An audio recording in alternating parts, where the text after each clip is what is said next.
So growing up, I felt really insecure about being poor, where my mom and I didn't look like anyone else and we had very, very little. And you can imagine that as a kid, this was really tough on me because when you're in second grade, all you want to do is just fit in. But what I didn't realize was that all of these insecurities would actually set me up for success, where I'd actually argue that all of my achievements, ranging from landing a job at Goldman to starting my own company, all actually came out of the moment where I realized that I could actually turn my insecurities into my strengths. And so in this video, I'm gonna walk you through all 3 realizations that I had in hopes that by the end of this video, you'll have taken whatever insecurity or difference that you feel like you have and actually realize that it's one of your strengths. So the first leg up you have on the competition actually stems from the fact that you start a leg down, where often in society, I think we tell ourselves these narratives around, oh, if I don't have this privilege or that privilege, I'm just not gonna make it.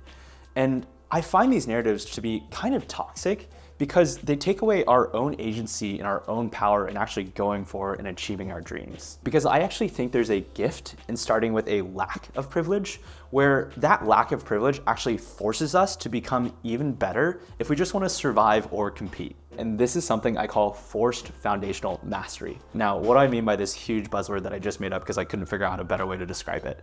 And I think the best way to actually describe this to you is actually through the lens of me telling you the story of how I managed to cold call my way into a job at Goldman Sachs with 0 connections. So Goldman is the very best investment bank. And if you know anything about breaking into a job on Wall Street, you know that it's entirely about networking, where basically if you even want to land a first round interview, you first have to have someone at that bank actually vouch for you. AKA, you need some sort of pre-built relationship. But as you can imagine, as someone who grew up pretty poor, I knew absolutely no one in investment banking. Like, my family had no connections. My mom didn't even know what investment banking was.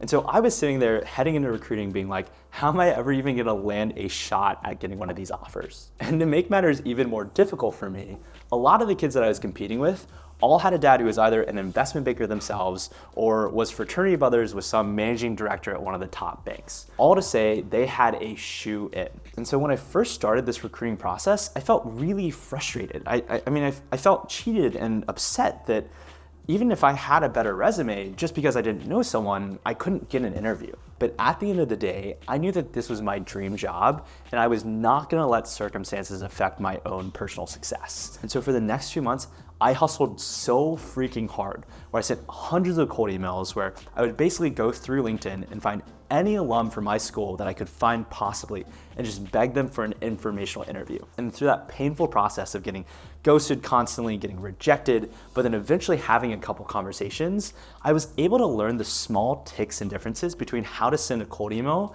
that someone deletes immediately and ghosts you on, and how to send a cold email where someone opens it up and says, holy crap, like, this kid has done their research. I really want to talk to them. And at the same time, because I knew that in an interview, I wasn't going to be able to connect with the interviewer about my favorite country club or where I summer, I instead had to do so many mock interviews and prep so hard and learn the fundamentals of how to leave an interview with the interviewer absolutely loving you. And of course, through sheer persistence and a ton of reps, I ultimately landed an offer at my dream job. But the lesson here isn't actually about the fact that I worked super hard and I went for it. That's kind of part of the process.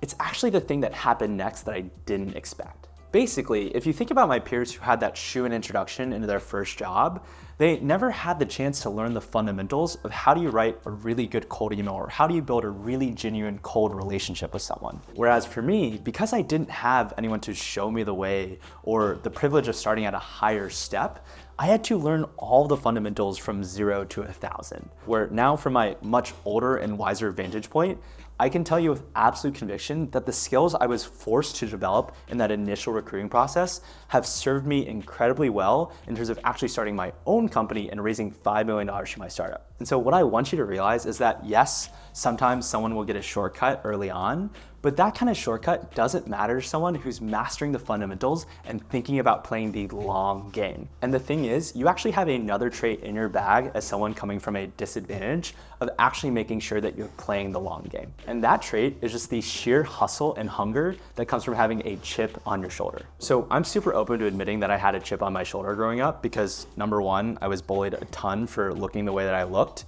And then number two, because I just felt so insecure about everything that I didn't have growing up, whether that that was the Xbox at my friend's house or the fact that I had to do SAT prep for my Asian mom while my other friends got to have fun. But now looking back, I'm actually really grateful for it, and I'll tell you a story as to why. So after I left my job in investment banking, I entered the promised lands of private equity.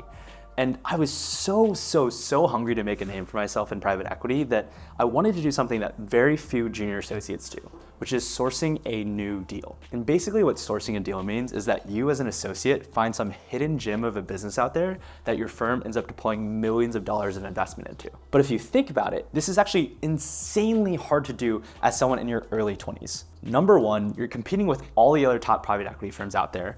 And then number two, the companies that are the best companies out there, aka the ones you actually want to invest in, are so profitable that they don't actively want your investment. But I had such a chip on my shoulder and I was so hungry to just make it that every day I'd get in by 7 a.m. and I would just rip the phones off the wall and cold call every possible CEO and top entrepreneur I could find. And I would do this every single day and leave so many voicemails and get rejected so many times, but I was just so hungry for sourcing a deal and making it and proving to myself that I could actually be successful that I just persisted. And now when I look back, maybe one of the saddest parts about that experience, and just speaks towards how much of a chip that I actually had on my shoulder, was that I used to really love and look forward to 3-day weekends because I knew that I was the only one working on that 3-day weekend and I was outworking the competition. I was just that hungry, and in no way am I saying that that was healthy whatsoever. In fact, that's a completely different discussion.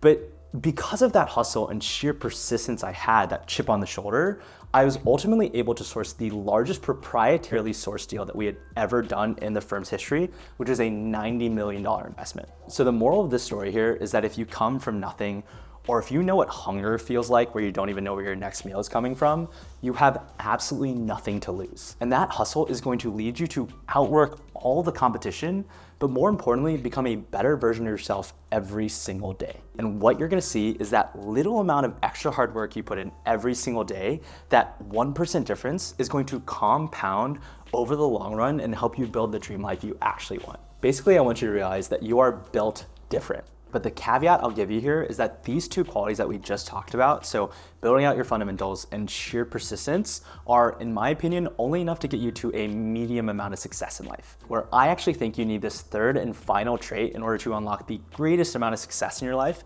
not only in your career, but in my opinion, more importantly, in living a happy and fulfilling life. And that trait is one that I'm still working on myself, which is empathy. So the thing about growing up in a tough environment or with less resources than the most is that it gives you a really deep empathy for other people who are struggling in some other way. And one of the things I've learned the most in life is that the more you understand how other people feel and you can empathize with their problems, the more successful you'll actually be. And so right now you might be saying, oh, this empathy thing, it sounds super fluffy and woo-woo and all this kindness stuff, but I'm actually gonna break down for you rationally why being empathetic will help you unlock the best version of yourself. And so I wanna break this down for you through the lens of my company that I've scaled from 0 to almost $10 million in recurring revenue over the last 2 years. So when I first started my company, we had over 500 competitors in this link in bio space. So everyone kept asking me, John, why are you doing this? There's all these competitors and legacy incumbents who've raised hundreds of millions of dollars,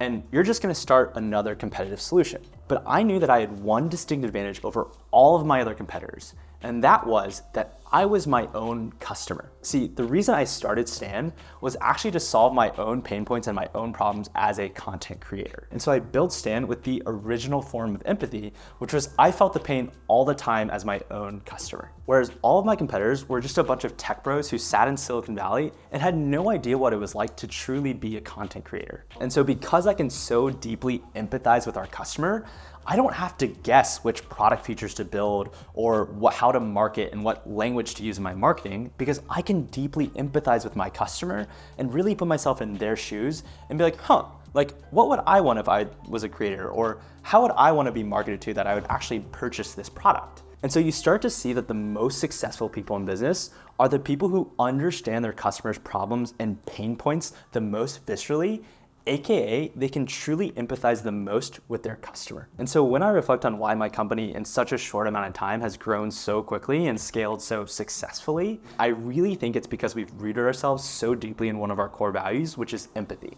And that's because growing up the way that I did, I know how it feels to stress about, am I gonna be able to pay the bills this month? Or how am I gonna put food on the table? Which all draws back to our company's mission, which is just to empower anyone to make money working for themselves. And so what you see here is these soft, nebulous values around empathy and just caring about other people leads to a mission for a company, which then trickles down into just building the best product and service, in this case software, possible for the market. And so with all that being said, I wanted to make this video to show you that all of the insecurities or disadvantages or differences that we grew up with thinking, oh no, I wish I didn't have these, we can actually reframe them into becoming our strengths. And so I will leave you with this quote from Tyrion Lannister, which is to wear your insecurities like armor, because then they can never be used to hurt you.